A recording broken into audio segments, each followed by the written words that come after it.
now at 5:30 on Newswatch.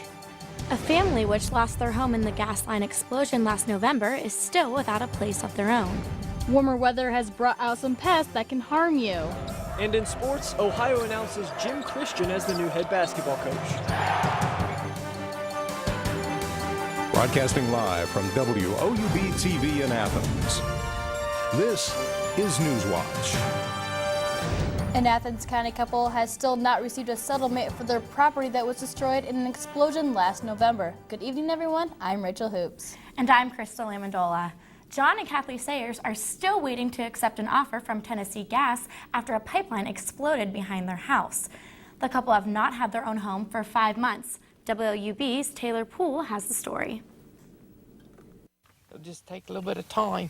Though Tennessee Gas has given the Sayers several offers, John says none has been to his liking. We're not going to accept an offer that they've tendered for 40 years of my life. I'm not doing it. John says the gas company is forgetting what he calls the human factor. It was a near-death experience, and I guess that doesn't mean anything. Someone would have died, they would have probably be stepping and fetching. Kathy survived the explosion and fire, but emotionally, she is struggling. It's very hard. But, I'll make it wherever we end up at. Not only did the Sayers lose their house in the explosion, but they will also lose their property and this pond they built over 20 years ago because the land has been deemed unbuildable. While the Sayers have been waiting to put this catastrophe behind them, they say they can't help wonder why they weren't warned of the potential danger. John says 2 pipeline ruptures on the same pipe had occurred before the explosion behind his home. He says he wonders why residents living near the 204 pipeline hadn't been told. You would know what to expect. We didn't know that was the same pipeline. For WOUB News, I'm Taylor Poole. The Sayers have survived financially because of Mr. Sayers' retirement income. They've been living in their son's home since the explosion. Police are searching for a man in Lawrence County who impersonated a cop, pulled a woman over, and sexually violated her. Lawrence County Sheriff's deputies say a woman was pulled over by an unmarked police car flashing red and white lights. The victim says the man wasn't dressed as a police officer and couldn't produce a badge. The victim told authorities that the man's car was either a dark blue or black older model Crown Victoria. The suspect is described as a white, about 6'2" and 240 pounds, with short brown hair and a burn scar between his left index finger and thumb. In a case out of Athens County, the Ohio Supreme Court has struck down a state law requiring juvenile sex offenders to register as a sex offender for life. The court ruled 5-2 today that the requirement is unconstitutional since it violates children's due process rights. Justice Paul Pfeiffer says the mandate undercuts the rehabilitation process of the juvenile system and eliminated judges in deciding the best punishment for young offenders. This decision will overturn the required lifelong notification put on the 15-year-old Athens County boy convicted of raping a 6-year-old relative in 2009.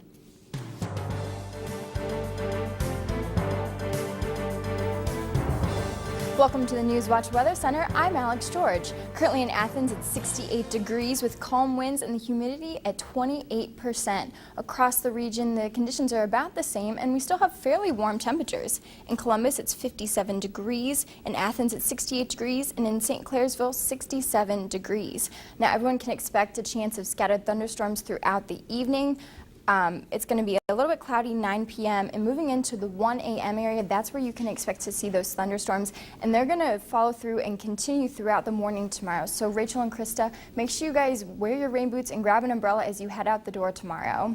Yes, I don't mind a little bit of rain, but it's those cold night temperatures, which we're going to be seeing some warmer temperatures tonight. Is that correct? Absolutely. The temperatures are warmer. I think tonight 50s, and throughout the week it's going to be about the same. So warmer temperatures at evening.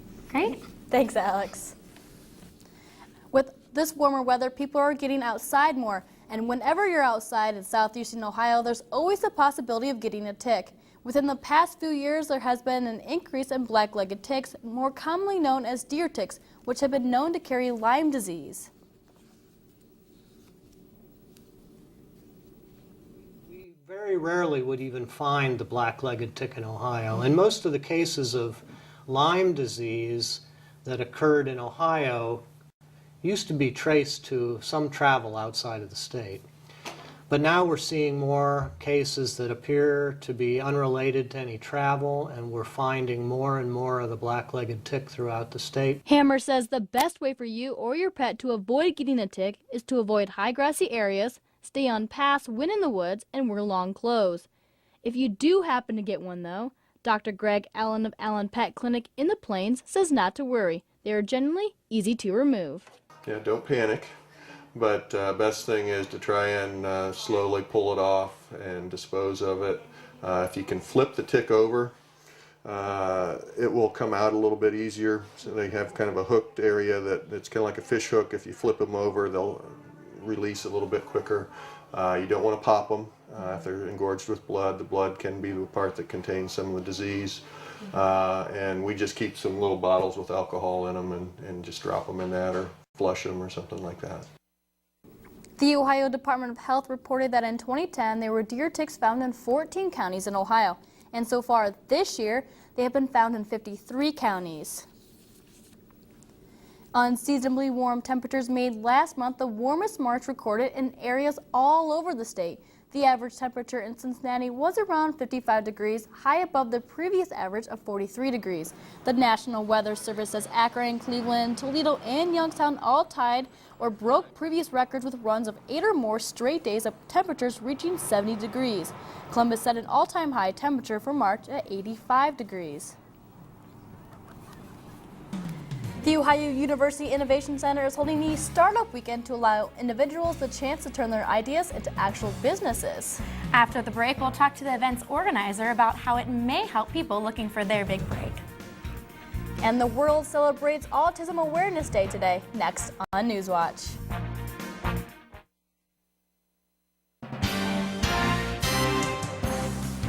A memorial will take place this evening at a Korean Methodist church in Oakland, California after a shooting rampage at Oikos University. 10 people were shot with at least 7 of the victims dying. Police have arrested a former student. CNN reporter Mary Ellen Hopkins is in Oakland covering this tragedy. Police surrounded the small private college and paramedics moved victims. Some helped this cowering woman. It was a bloody and chaotic scene. A witness says a female came out through some bushes saying she was shot. She showed us her arm, and a piece of her arm was literally, a chunk was gone. And she said, he's in there, he's shooting up everybody. A student inside the college at the time said she turned to her Christian faith. I know that God protects me, so I'm not afraid about it. Police say the suspect most likely left the scene before they arrived. The chief identified him as 43-year-old Won Go. Police say the former student drove off in a victim's car but surrendered to police about an hour later at a grocery store in suburban Oakland. Oakland's mayor weighed in on the tragedy and the bigger picture. No American mayor wants to have this situation. It seems over the last decade we've gotten used to seeing senseless mass killings like this, and we'll have to question the availability of guns and the need for other services in our community. I'm Mary Ellen Hopkins reporting. Oikos University offers degrees in theology, music, nursing, and Asian medicine. Many of the shooting victims were students at the university. Police say they do not have a motive yet for the relationship between the suspect and the victims is a mystery. The parents of Trayvon Martin are asking federal officials to investigate a prosecutor who disqualified himself in the case. The attorney for Martin's parents sent a letter to the U.S. Department of Justice's Civil Rights Division asking officials to expand their probe to include Norm Wolfinger. Wolfinger disqualified himself from the case, and a special prosecutor is now investigating the shooting. Martin's parents want to know why his office made the decision not to charge Zimmerman with the February 26th shooting. College graduates have a better future to look forward to than in previous years. According to the National Association of Colleges and Employers, college grads can expect more job opportunities and bigger paychecks. The top 5 fields that are hiring include engineering, business majors, accounting, computer science, and economics. The average salary for these jobs is $40,000 a year, with engineers making a little more than $58,000 starting off. The job search is still competitive, though. Employers say they get 33 applications for every job posting. New consumer reports show the best and worst grocery stores across the U.S. The reports rank supermarkets and show the biggest pet peeves that shoppers experience. More than 24,000 magazine subscribers weighed in, rating Wegmans, Trader Joe's, Publix, and Fairway as their favorites among the 52 major grocery stores. The magazine reported customers were frustrated by Walmart Supercenter, Pathmark, and Pick and Save. What was the biggest complaint overall, though? Not enough open checkouts, followed by congested or cluttered aisles and advertised specials that were out of stock. The United Nations Children's Fund set in motion a worldwide social media campaign today to raise awareness about children in northern Africa who are in urgent need of food aid. The campaign asks users on Facebook, Twitter, and other social media to post messages throughout the day to spread word of the problem and raise funds for the estimated 1 million children in danger. UNICEF has asked governments for about $120 million to help tackle the crisis. At this point, it has about $30 million on hand. 15 people were killed in a fire at a market warehouse in southern Moscow earlier today. The fire ripped through a two-story building being used as housing for vendors selling construction materials. The bodies of the victims were found buried under rubble 2 hours later. Investigators say the fire may have been caused by an electric heater left on overnight. And World Autism Awareness Day is being observed across the world today. Autism is a neurological disorder that manifests itself during the first 3 years of a person's life. It is a lifelong developmental disability which impacts the victim's ability to communicate, behavior, and social relationships. Although there is no known cause, experts believe that it is a genetic disorder, though no specific gene has been directly linked to autism. The disease cannot be fully cured, but experts believe that awareness and a little bit of empathy can help to improve the lives of those affected by the disease.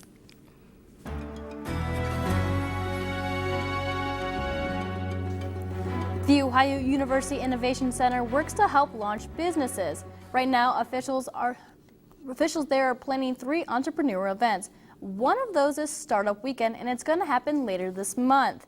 And Director of the Ohio University Innovation Center, Jennifer Simon, joins us now in our studio. Thanks for being here. Thank you for having me. Now, just mentioned Startup Weekend. What is Startup Weekend? Startup Weekend is actually a national and international event, and we are having one here, as others have had in Columbus and Cleveland and other places, because we believe there's a strong entrepreneurial climate. And so the evening of Friday, the beginning of the weekend, starts with what is called a rapid pitch. People put their ideas out there. Some folks come with ideas, some don't. It's just as important to have those, the people that are in different fields to participate. It ends with an event where there are pitches that are made to actual investors and others with prizes, cash prizes that are available.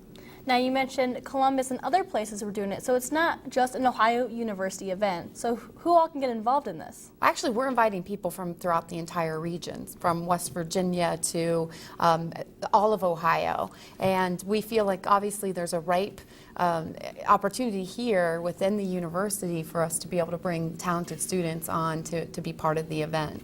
So you're bringing talented students on, so why exactly do you want to do this?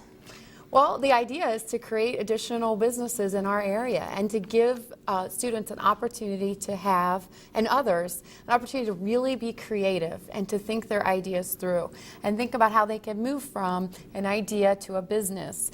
And as I said, you don't have to come with an idea. So if you have any sort of skills, engineers, artists, graphic design, all software development kind of people, they can come together and be part of this. And again, let's help create some companies in our region and help create new opportunities and skills for those that are participating. Well, since you're inviting so many different kinds of people, what exactly needs to happen for this to be a successful event? Well, we need to have a very diverse group of people, as I mentioned. That is probably the #1 factor. We need marketing folks. We need College of Business, any level within the College of Business, people to show up. Again, without the idea, you don't have anything, but with the idea and with the group of people, that's really going to make the success. So the higher the number of people we have, the greater diversity of that pool of talent, the better the event will go. what are the chances of one of these ideas or pitches actually becoming a real business? Well, actually, Startup Weekend has statistics that show that on average, 36% of the participants actually go ahead and start a business and after a 3-month period are still in business.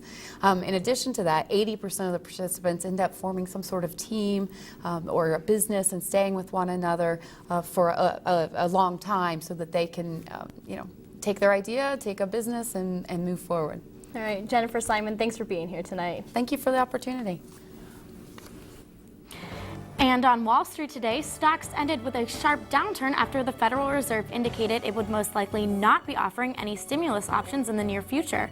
Minutes from the Federal Reserve's most recent committee meeting show members are less likely to provide aid until after the market growth slows down.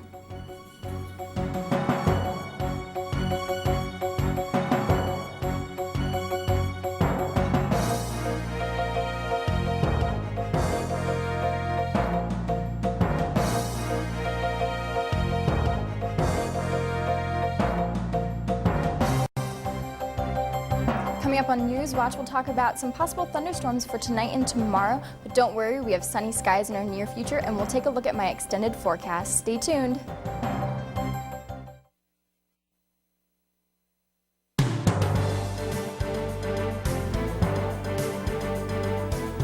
Currently in Athens, it's 68 degrees with calm winds, and our humidity is at 28%. We have a chance for scattered thunderstorms throughout the evening, but our temperatures are going to remain relatively warm. Across the region, the conditions are about the same right now. 57 degrees in Columbus, 81 degrees in Portsmouth, and 78 degrees in Ripley. Overnight tonight, we have a low of 54 degrees, and we have a chance for scattered thunderstorms throughout the evening. Those are probably going to come through at about 1 a.m., but just be expecting them at any time throughout the night. We have calm winds at 7 miles per hour. At 9 p.m., still 68 degrees. It's fairly warm tonight, so if you want to sleep with your windows open, just be careful of the rain. At about midnight, still no rain, but about 1 a.m. is when we might see those thunderstorms.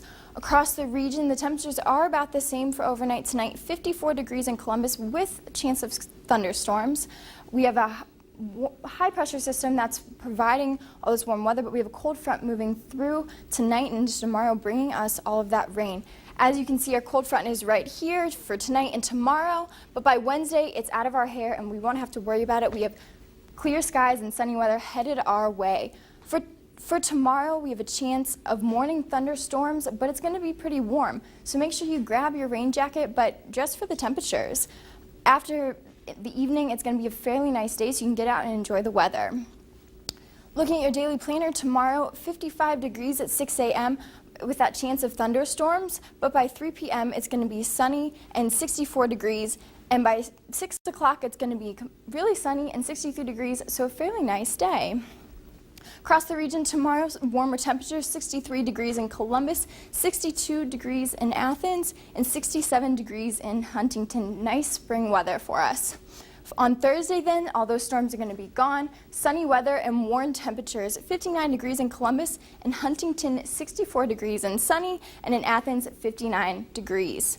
Today we had a high of 75 degrees and our low was 54 degrees. The average is about 61, so today we were pretty high above average. The low average, is 39 degrees. Our record was 84. We're not too far off from the record today at 75 degrees, and the record low was 22 degrees in 1992. The sun rose this morning at 7:08, and the sun will set at 7:52 p.m. this evening. Our days are slowly getting longer. Taking a look at our 7-day forecast, after this rain that we have through today and tomorrow, it's going to be a pretty nice week. We're going to have a pretty nice weather for our Easter weekend, so if you have any plans outdoor for Easter, you don't have to worry about the weather. It's going to be a pretty nice day, and looking ahead at your work week next week, it's going to be a sunny start to the week. Well, we were definitely way too spoiled with this warm March weather, this warm weather in general, that we forgot that with spring comes April showers. Absolutely. We have to take the rain sometimes, but we'll have nice weather to make up for it later in the week. Thanks, Alex. You know, we have all this talk about this nice warm weather, but there's also a big buzz about Ohio sports lately. Rumor has it we have a new coach. Yeah, brand new head coach coming and officially announced today. Jim Christian, he was the guy who was at the podium, and he's going to be Ohio's next men's basketball coach, the 17th in program history. Plus, we'll see where the Green and White's successful season left them in the final rankings. That and more next on Newswatch.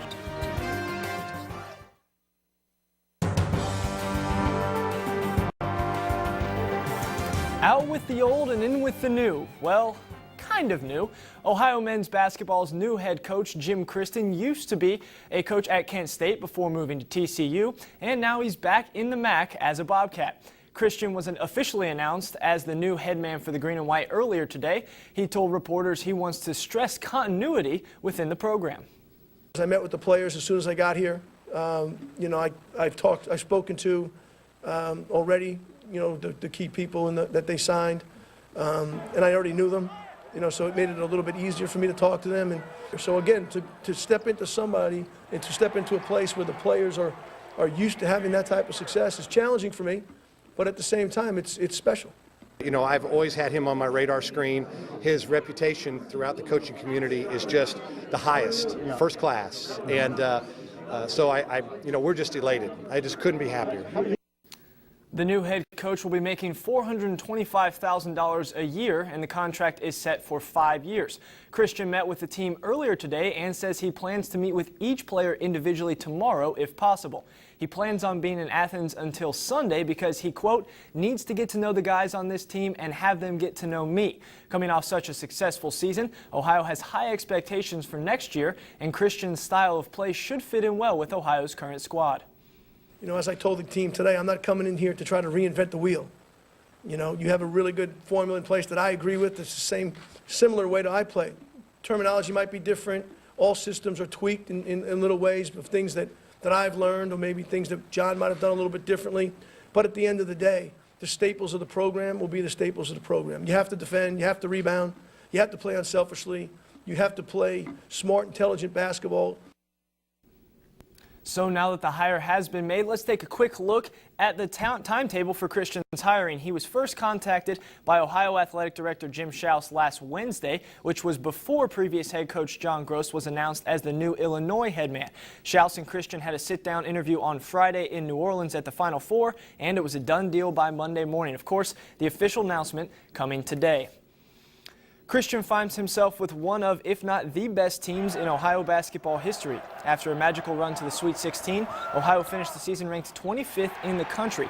The Bobcats finished the season with a 29-8 overall record, including going 3-0 in the MAC tournament on their way to winning the conference title, as well as winning the second and third rounds of the second and third rounds of the tournament. And pending transfers, the Green and White returned 100% of their minutes from last season, including star guards DJ Cooper and Walter Offit.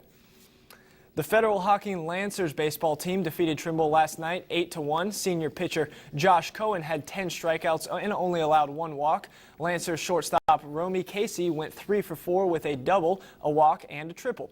The Lancers scored 3 runs in the third inning, which solidified their lead at 5-0. They were rolling. The Tomcats tried to make a comeback when J.D. Chesser scored the only run for Trimble with a home run. Not a bad way to score a run.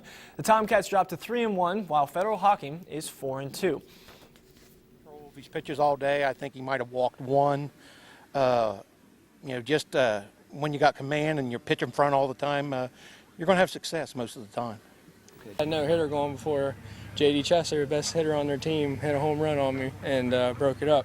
So it's just one of those things you don't like to think about. I mean, some people do, but I prefer not to even know. Because when you find out at the end of the game, it just makes you feel that much better about it. So. Yeah, absolutely. Ohio baseball is back on the diamond tonight, pending rain. The Cats are coming off 2 straight wins against Eastern Michigan over the weekend. Senior Jensen Painter has been the engine that runs this green and white machine. Painter has 11 homers on the year, has nearly an 80% slugging percentage. That's through the roof, and has 29 RBI on the season. That's just 1 shy of doubling everyone else on the team. The first pitch is slated for just a couple minutes from now at 6 p.m. But again, I mean, we've heard maybe rainy tonight, but the big news today, obviously, Jim Christian's the new hire at Ohio University. A very, very exciting time for him. It's great to see Ohio pick up a coach that has such great success in the MAC. Didn't he win like 130-some games with Kent State? Absolutely. He has had great success in the MAC, and I think the biggest thing with him is he has so many guys returning that he has great options for next year. Thanks, Tanner. And stay tuned tonight on WOUB. Here's a look at what's coming up next on your public television station.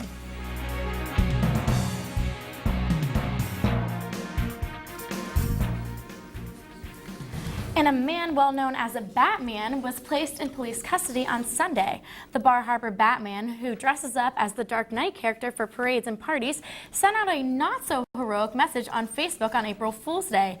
The post sent Bar Harbor police straight to his door. Now, Batman is currently out on bail and has to face his charges in court in June. He says that the whole incident was simply an April Fool's joke that was taken a little bit too seriously. Now to Alex a little bit for a brief look at the weather for tonight. Well, aside from a chance of thunderstorms tonight and into tomorrow, it's going to be a great sunny day tomorrow. Calm winds. Looking for the rest of the day, by 6 p.m. it's going to be sunny, 63, so make sure you guys get out and enjoy the weather. But don't worry about it, you have the rest of the week to enjoy it. If you're going outside for any Easter festivities, it's going to be great, 71 degrees and sunny. And then looking at your work week next week, it's going to be great and sunny. All right, well, thank you, Alex. And that does it for our broadcast on this 3rd of April, 2012. Thanks for watching. For Alex George, Tanner Smith, and Rachel Hoops, I'm Christa Lamendola. You can get the latest news and weather on the WOUB Radio Network. And you can view our program anytime online at WOUB.org. Have a great night.